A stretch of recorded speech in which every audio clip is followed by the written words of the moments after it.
Inicio de este nuevo episodio de Hitos de la Historia para hablar de figuras, yo diría, trascendentales que llegan hacia nosotros, no solo a través, por ejemplo, de los libros, sino también de la crítica literaria, del diario que en algún momento él hacía crítica literaria, y también del pensamiento cristiano, porque vamos a hablar de una persona que está entre las dos vertientes, literatura y religión. Hablamos de este libro, Conversaciones con José Miguel Ibáñez Langlois, que es el protagonista de esta edición de este programa. Él, de hecho, ha estado en nuestro programa, valga la redundancia. Y hemos invitado a Braulio Fernández, que es coautor de este libro. Son tres autores de estas conversaciones que hablan justamente sobre la vida de José Miguel Langlois o Ignacio Valente, como lo conocen otros. ¿Cómo estás, Braulio? Gracias por aceptar la invitación. Hola Armando, muchas gracias a ti por invitarme. Bueno, decíamos que es un libro en coautoría. Son tres, de hecho, autores: Braulio Fernández, que nos acompaña hoy día, Patricio Fernández y Sebastián Urrutico Echea. ¿Cómo llegas tú, Braulio, primero a conocer a José Miguel Ibáñez? ¿Y en qué momento ustedes tres dicen, bueno, hay que reunirse con él y hacer un libro, conversar, entrevistarlo y luego Sí. traspasar eso a un texto? Bueno, son dos momentos muy distanciados en la historia, ¿no? Porque yo a José Miguel lo conocí por allá por el año 94, 95, ¿no? Yo trabajaba de editor en la editorial universitaria y por supuesto que sabía de él, pero... Y un día tuve una reunión con él en calidad de editor con el autor, ¿no? A propósito de unos derechos y de la próxima publicación de Poemas Dogmáticos 2. Bueno, y ahí lo conocí en la editorial, en un living, ¿no? Y tuve la peregrina idea de invitarlo después a almorzar comida china. Digo que nunca había comido comida china. Y fuimos a un restaurancillo que quedaba por ahí cerca de la editorial, que en aquellos años estaba en María Luisa Santander. Y bueno, y ahí empezó más bien una relación que trascendió la relación entre un editor y un autor, ¿no? Que la tuvimos porque después se reimprimieron algunos libros, luego publicó El Rey David, yo todavía estaba en la editorial, ¿no? Y empezó una relación de amistad, pero también de acompañamiento espiritual, porque yo empecé a conversar con él y tuve 5 años conversando con él cada 15 días, ¿no? De cosas personales, ¿no? Y claro, tú te imaginarás lo que se forjó ahí entre ambos, ¿no? Así que, pero claro, el libro, la primera edición del libro surge casi 20, a ver, 95, sí, claro, 20 años después, ¿no? En torno al 2015, ¿no? Cuando nosotros tres que hemos sido históricamente muy cercanos a don José Miguel por distintas cosas, ¿no? Don Sebastián, que es sacerdote, Pato Fernández, doctor en economía y en filosofía, y yo, eh, lo empezamos a catetear para que escribiera sus memorias, ¿no? Que a tantas cosas, no solamente desde el punto de vista literario, sino que también de su labor sacerdotal, como miembro de la Comisión Teológica Internacional, con Ratzinger y con Juan Pablo II, ¿no? Su participación en el contexto de la teología de la liberación, bueno, tantas cosas, tantas aristas tan ricas en su vida, ¿no? Y él se negaba persistentemente, ¿no? Que jamás había escrito su memoria, que era un asunto de ego, que tenía que cuidar su alma y ese tipo de argumentos, ¿no? Que eran bastante incontestables, ¿no? Hasta que al final accedió a esta entrevista, o entrevistas en verdad, porque fueron muchas horas y momentos, a veces presenciales, a veces por correo, ¿no? Porque claro, él tampoco tiene como sacerdote, ni nosotros tampoco tenemos todo el tiempo del mundo para estar sentado, no sé, pues 24/7 va a sacar el libro. Entonces, fueron efectivamente, está muy bien puesto el nombre, conversaciones, porque fueron muchas conversaciones, ¿no? Eh, y bueno, y en base a todo ese montón de preguntas y montón de respuestas, ¿no? Se hizo luego una labor de edición, de ordenamiento, por supuesto, ¿no? Por temas, para darle una cierta organicidad al libro, ¿no?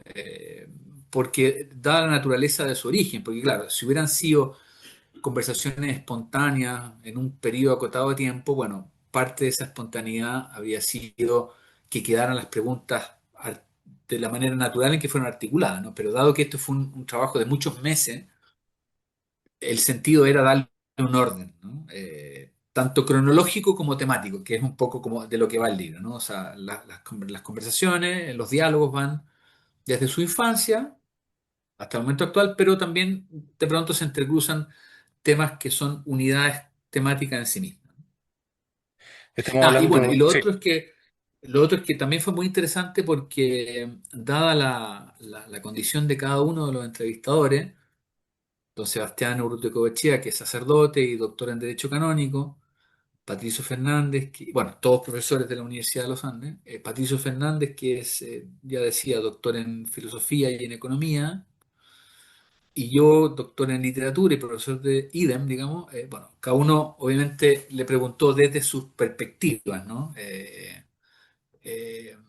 no es que, o sea, todos preguntamos de todo, pero naturalmente que la mayor cantidad de preguntas relativas al ámbito literario las hice yo, o las relativas al ámbito teológico la hizo don Sebastián, o las relativas a la cosa conciliar o posconciliar, o más filosófica, la teología de la liberación, por ejemplo, la hizo Patricio. Entonces, en ese sentido fue una combinación muy interesante de perspectivas. Perdona a lo largo de la respuesta, pero no, pero estamos para eso, estamos para conversar justamente, como dice el libro, Conversaciones con José Miguel Ibáñez Langlois, que mucha gente lo conoce, bueno, decíamos por esta vertiente de crítico literario, porque hay mucha gente que leía su crítica en el Mercurio, y hay otra gente que justamente lo conoce a través de su relación con el Opus Dei, porque él es sacerdote, y además, bueno, ha publicado así muchos es. libros relacionados con teología. Y vemos, yo diría, esta es una faceta poco conocida, que es justamente esta foto, que está ahí, no sé si se ve también, que está en el libro y donde uno descubre justamente al Ah, hombre se antes del quedó. Ay. sacerdocio y antes de su relación Sí, justamente más pues, teológica. la foto Eh, es notable. Sí. sí, ahí está con este perfil, ¿no es cierto?, poco conocido, que no sé si ayuda o disminuye o aumenta el ego de José Miguel Ibáñez. Pero Yo creo esto que muchas de estas fotos fueron un ejercicio de mortificación para él, ¿no? eso te quiero preguntar, porque tú decías, bueno, el tema del ego, pero Pero esta es la eh, mejor de todas. Mira, mira qué mujer más linda, su madre, claro. ¿no? Doña Marilú Langlois. Impresionante. ¿Cómo fue trabajar con él? Él, cuando dijeron vamos a hacer un libro, él dijo sí o tenía duda y después al final aceptó. ¿Cómo fue ese proceso ahí? Bueno, como te decía, nuestra primera aproximación fue que escribiera las memorias, ¿no? Pero se negaba rotundamente. No, no, no, no, y no, y no, y no. Y al final, como para salir del paso, digo, bueno, ¿y por qué no entonces le hacemos una entrevista? ¿Mm? Dijo, ya, eso podría ser, ¿no? Pero claro, ahí vino el problema de cómo hacer esa entrevista, ¿no? La empezamos a organizar con Patricio, con Don Sebastián, y claro, empezaron a salir montones de preguntas, decenas de preguntas, y entonces, claro, ahí a poco andar nos dimos cuenta que iban a tener que hacer varias entrevistas, ¿no? Y así fue, yo no me acuerdo, pero yo creo que debe haber sido cerca de un año, o sea, mucho más de 6 meses, o sea, por lo menos 6 meses de conversaciones, a veces los tres, a veces cada uno por su cuenta, a veces por mail, a veces incluso don José Miguel cambiaba una pregunta cuando ya teníamos una versión escrita, decía, no, mira, esto, ¿no? O sea, fue una cosa muy dinámica, o sea, que la gente no se imagine que estuvimos los tres sentados frente a don José Miguel con un micrófono durante 3 semanas, no, no, fue, por eso conversaciones, ¿no? Fue complejo. Y al final, como decía, hubo que ordenar todo ese material, po, que era un material enorme, ¿no? Y ahí trabajamos los cuatro, o sea, lo ordenamos los cuatro. O sea, él también participó en ese ordenamiento. Y claro, naturalmente que con ocasión de ese ordenamiento de repente salen cosas, ¿no? Oye, mira, es que faltó aclarar esto, o podríamos agregar esto otro, ¿te fijas? Entonces, es decir, hay mucha espontaneidad, pero también hay mucha articulación, ¿sí? Ese sería el mérito que tiene el libro. Y bueno, y además en esta edición, la nueva, que acaba de salir, o sea, ya ahora hablamos de 30 años desde que yo lo conocí, es una edición aumentada, corregida y aumentada. O sea, hay mucho más material del que había en la primera edición, es bastante más gorda. Hay, por supuesto que muchas preguntas, la gran mayoría de las preguntas quedaron, hay alguna que otra precisión, pero se aumentaron temas, ¿no? Entonces, esta edición tiene esa gracia, ¿no? Que es mucho más voluminosa y más sabrosa, más información para la gente curiosa, ¿no? Y creo que, al igual que en la primera edición, queda, hay un retrato muy completo de él. Digamos, si uno tuviera que hacer una especie como de valoración histórica del personaje, ¿no? Y habiéndolo conocido, bueno, habiéndolo, lo estoy matando, conociéndolo personalmente, ¿no? Creo que está, a pesar de que él rehuye siempre la cosa íntima, intimista, se deja muy reservado las cosas más privadas, ¿no? Es un retrato muy, muy completo de él, ¿no? De él como persona, como sacerdote, como miembro del Opus Dei, como crítico literario, como intelectual, últimamente como escritor espiritual, también como poeta, como amigo, como chileno. ¿Ah? Es decir, creo que es un libro mm, realmente valioso porque además también creo que, y eso lo logramos entre todos, ¿no? Hay un muy buen retrato de todo un Chile, ¿no? De todo un Chile eh, que en cierto modo ya pasó, pero muchas de cuyas cosas también existen, ¿no? Un Chile, básicamente el Chile del siglo XX, ¿no? Estamos a 25 años del siglo XXI, pero claro, también está esa parte de la vida de él, pero es un libro como el Chile del siglo XX, ¿no? Con todas sus luces y sus sombras, ¿no? Así que nada, yo creo que es un aporte, de verdad que es un aporte. Sí, y va a ser de interés transversal. Sí, de Yo hecho creo que le uno puede cuando, interesar a mucha gente. cuando lee el libro se da cuenta Que puede de. entrar además, como decía, por distintas... Perdona. Sí, sí, por Sí, dime, distintas vertientes, disculpa. porque está por temas, obviamente. Está el crítico literario, está el sacerdote. Claro.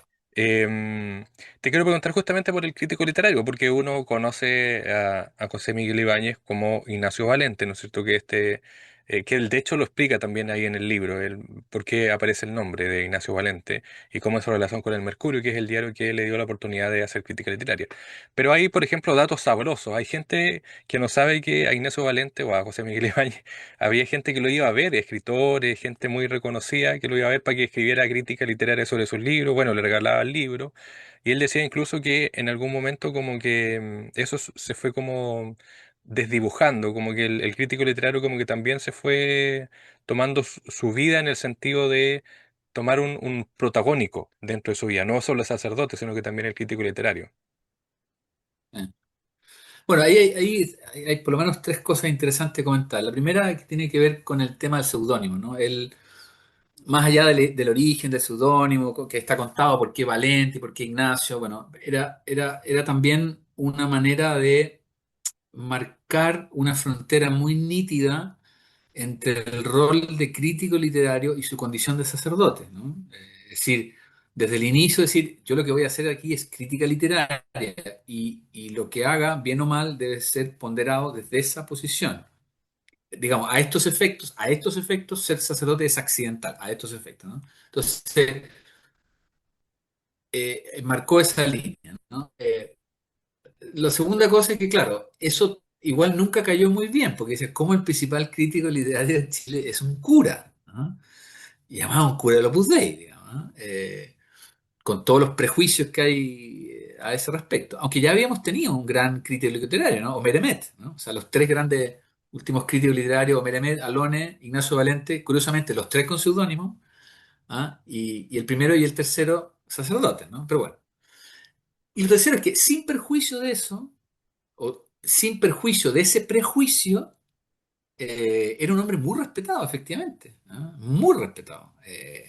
Temido por algunos, odiado por otros, respetadísimo por muchos y yo diría solicitado por la gran mayoría, ¿no? Y ahí cuenta varias anécdotas, no las cuenta todas, ¿ah? Hay varias que yo le pedí que pusiera y no las puso por pudor, por caridad también, ¿no? Que quedarán, digamos, en el recuerdo de sus amigos para cuando se muera.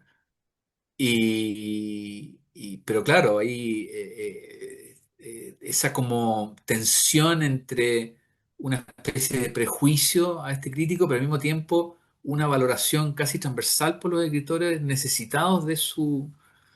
O sea, hay algunos casos que se cuentan de escritores que porque él no los mencionó, o un libro que se le pasó, porque no le llegó simplemente, porque él nunca pedía libros. para comentar, se los mandaban. Él también se cuidó mucho de nunca presentar un libro en un lanzamiento, jamás escribir un prólogo. Yo creo que soy el mejor, una muy buena muestra de eso. Yo he publicado ya, más allá de los libros académicos, 6 libros de ficción, 3 libros de cuentos, una novela y 2 poemarios, o sea, 7 en realidad, y él nunca ha escrito una línea sobre mí, jamás, jamás, y jamás lo va a hacer, digamos, ¿ah? Bueno, entonces esa triple conjunción es muy interesante, es muy sabrosa y creo que la gente lo va a apreciar mucho, pero claro, fue complicado. Y ahí, bueno, hay varias anécdotas, la famosa polémica con Neruda, que lo apodó el Curí crítico y otras cosas con otros poetas, en fin, es muy interesante esa dimensión del libro. Pero, como digo, él no quiso soltarlas todas. Así que hay muchos que se pueden desilusionar. Estamos hablando sobre conversaciones con José Miguel Ibáñez Langlois, ahí está justamente el libro. Bueno, está el tema también del Opus Dei, tú lo decías a propósito, porque también él, bueno, cuenta cómo llega justamente al Opus Dei. Y además, en un momento en que, claro, está todo el tema de Concilio Vaticano II, está el tema de Teología de la Liberación, que él también cuenta parte de eso acá. Está también su relación justamente con el fundador del Opus Dei. Y ¿qué podríamos decir más allá de su relación, obviamente, con el Opus Dei, de esta consecuencia que ha tenido José Miguel Ibáñez? Porque él, de hecho, incluso siendo profesor, siendo crítico literario, también ha tenido una consecuencia que es su base justamente ser sacerdote y ser parte de este trabajo misionero, entre comillas, digamos. Bueno, lo primero es decir que a ese respecto, don José Miguel también, en paralelo a su labor de crítica, publicó también muchos textos en el Mercurio como sacerdote y como teólogo, firmando José Miguel Ibáñez Naglá, justamente, para hacer la distinción. Bueno, el arco que me plantea es bastante largo porque él conoce la obra llega en Chile a principios de los años 50, ¿no? Y él es de los primeros que conoce en clases de ingeniería en la Católica a don Adolfo Rodríguez, que había llegado a Chile con una mano por delante y otra por detrás. Cardenal Caro le había dado alojamiento porque llegó en barco a Buenos Aires y se acabó la plata cuando cruzó la cordillera. Entonces, y bueno, él ha sido enviado por San José María para echar a andar la labor de la obra en Chile y entonces él tuvo que empezar a hacer clases de ingeniería en la Católica para ganarse la vida, porque no tenía dinero, ¿no? Bueno, ahí llegaron otros, José Enrique Díez, que es el numerario, y bueno, ahí fue el primer encuentro, ¿no? De don José Miguel con una obra que en Chile era absolutamente desconocida, ¿no? No la conocía a nadie, cero, ¿no? Era un par de pelagatos que vivían en una casa en el centro, digamos, y tampoco la obra era tan conocida en América, creo yo, que se había iniciado la labor antes en Argentina, en México. La obra se fundó en el año 28, o sea, estamos hablando de 20 años después, 22 años después, o sea, no es tanto en la historia de una institución de la iglesia, ¿no? Y bueno, claro, él cuenta todo, primero su conocimiento de la obra, luego el tema de la vocación, luego el tema del sacerdocio, cómo se va a formar allá el colegio romano, su encuentro con el fundador y sus primeros pasos pastorales en Zaragoza, y luego cuando regresa a Chile a ejercer su ministerio, y claro, se encuentra con un mundo, no exactamente apenas llegó, pero al poco andar se encuentra con un mundo, digamos, eh, un poco corcoveado por el Concilio Vaticano II y luego con una América Latina muy zarandeada por la teología de la liberación, ¿no? Y él, como buen teólogo, un hombre muy bien formado, participó en ambas cosas, ¿no? Y en particular, yo diría que, bueno, posteriormente va a tener una destacada labor en la Comisión Teológica Internacional. Pero yo creo que la pelea que él dio intelectual, ojo, intelectual contra la teología de la liberación y contra el marxismo, los libros que escribió fueron en su época muy importantes y como tú bien dices, surgieron de su coherencia como sacerdote, no fue una lucha política, aunque se haya leído así, ¿no? Fue una lucha doctrinal, filosófica. ¿no? Y bueno, él como tenía las armas intelectuales para hacerlo, consideró que era un deber, ¿no? No era una posibilidad o una quijotada, sino que el que tenía dos doctorados en filosofía, consideró, había estudiado mucho eso, ¿no? Consideró que era un deber entrar en ese debate, ¿no?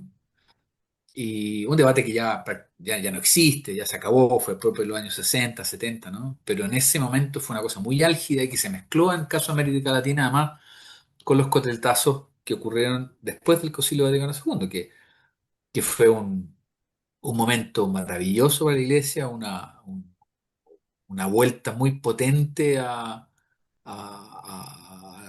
lo más propio, ¿no? Siempre la Iglesia cuando ha enfrentado una crisis, la salida de esa crisis no ha sido dar un paso adelante, sino que dar un paso atrás, ¿no? Volver a los orígenes. El Concilio Vaticano II fue maravilloso, pero claro, como todos sabemos, se generó por distintas cosas que no vale el caso ver aquí, mucha confusión en algunos sectores, ¿no? Gente que quiso interpretar las cosas un poco a su manera, entonces, bueno, se generó para decirlo suave, muchas olitas, más bien, más bien tempestades, ¿no? Y fue una época, bueno, compleja que cuando un poco la cosa empezó a ordenarse, quizás con Juan Pablo II, o sea, varios años después, ¿no?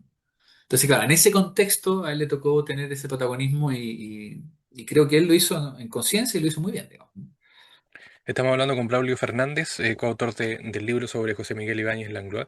No sé si hay algún tema que haya aparecido durante las conversaciones y que ustedes hayan dicho, mira, este tema no lo teníamos en mente, pero surgió y podemos expandirlo. O hay algún tema que dijeron, mira, este parece que no va a aprender mucho, no va como con la temática del libro y lo vamos a dejar de lado. No sé si ocurrió una u otra Sí, cosa. o sea, a ver, originalmente yo diría que, dada los intereses de los tres, había un acento muy fuerte, claro, en la parte, digamos, sacerdotal, Opus Dei, etcétera, ¿no? En la parte teología de liberación, marxismo, Comisión Teológica Internacional y otra parte la literaria, ¿no? Pero claro, empezaron a aparecer y a esplender casi de manera espontánea otros momentos claves, su vida de infancia, por ejemplo, la vida de su familia, su juventud, la labor como capellán, como profesor universitario, cosas que al principio no, claro, estábamos interesados más en otra cosa. Yo diría que en el diálogo, y eso es mérito de él, en el diálogo digamos, la cosa se fue expandiendo de manera de que terminamos tocando casi todos los temas. ¿Mm? O sea, estos eran los polos que a nosotros nos interesaban por la deformación profesional de cada uno. O sea, me interesaba que me contara mucho más de su vida como crítico que si leía Sandokan de niño, digamos, ¿no? Pero bueno, en la misma conversación, y era bastante obvio, pero no nos dimos cuenta en ese minuto que iba a terminar saliendo la persona, la biografía, ¿no? Y entonces, más que conversaciones sobre tres tópicos, finalmente terminamos hablando de su vida, ¿no? Completa, ¿no? Sin perjuicio que en esa vida hayan tópicos que son más, no sé si sobresalientes, pero respecto a los cuales hay más paño que cortar o ideas que sacar, ¿no? Pero finalmente la vida de una persona es un cierto todo coherente, al menos biográficamente hablando, cronológicamente hablando, o sea, se articulan muchas cosas.